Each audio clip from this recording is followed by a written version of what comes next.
Hello friends, welcome to our channel real estate diaries. ఈరోజు ఒక అద్భుతమైన ప్రాజెక్ట్ ఒకటి మీ ముందు తీసుకొచ్చానండి. చాలామంది కస్టమర్స్ ఇప్పుడు అవుటర్ రింగ్ రోడ్కి ఇన్సైడ్ ల్యాండ్స్ ఉంటే చెప్పండి అని చెప్పి చాలా రోజులుగా అడుగుతున్నారు. ఇలా ఇన్సైడ్ ఓఆర్ఆర్లో ల్యాండ్స్ తీసుకుందామని చూస్తున్న ప్రతి ఒక్క కస్టమర్కి ఒక అద్భుతమైన అవకాశం ఇప్పుడు వచ్చిందండి. వెంటనే ఇన్వెస్ట్మెంట్కి రెడీ అవ్వండి. ఇక నాదర్గుల్ ఢిల్లీ పబ్లిక్ స్కూల్కి అతి చేరువలో రాబోతున్న ఒక ప్రీమియం విల్లా ప్లాట్స్ ప్రాజెక్ట్ని మనం ఇప్పుడు చూస్తున్నాం.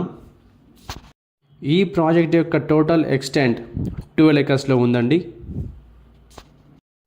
ఇక ఈ ప్రాజెక్ట్ హైలైట్స్లోకి వెళ్తే ఈ ప్రాజెక్ట్ అవుటర్ రింగ్ రోడ్కి ఇన్సైడ్ ఉంటుందండి. ఢిల్లీ పబ్లిక్ స్కూల్కి కేవలం 2 కిలోమీటర్ డిస్టెన్స్లో ఉంది. టీసీఎస్ ఆదిబట్లకి 6 కిలోమీటర్ డిస్టెన్స్లో ఉంది. టాటా ఏరోస్పేస్కి కేవలం 5 కిలోమీటర్ల డిస్టెన్స్లో ఉంది. ఎగ్జిట్ నెంబర్ 12 బెంగళూరు ఎగ్జిట్కి కేవలం 8 కిలోమీటర్ల డిస్టెన్స్లో ఉంది. తుర్కయాంజల్కి 3.5 కిలోమీటర్ డిస్టెన్స్లో ఉంది. మన్నెగూడకి 7 కిలోమీటర్ డిస్టెన్స్లో ఉందండి. మంచి ప్రైమ్ లొకేషన్లో ఉంది. ఈ ప్రాజెక్ట్కి సంబంధించిన మరిన్ని వివరాల కోసం స్క్రీన్ మీద కనిపిస్తున్న నెంబర్కి వెంటనే కాల్ చేయండి. ఈ వీడియో మీకు నచ్చినట్లయితే లైక్ చేయండి, కామెంట్ చేయండి, షేర్ చేయండి. ఇలాంటి మరిన్ని అప్డేట్స్ కోసం వెంటనే మా ఛానల్ని సబ్స్క్రైబ్ చేసుకోండి. Thank you.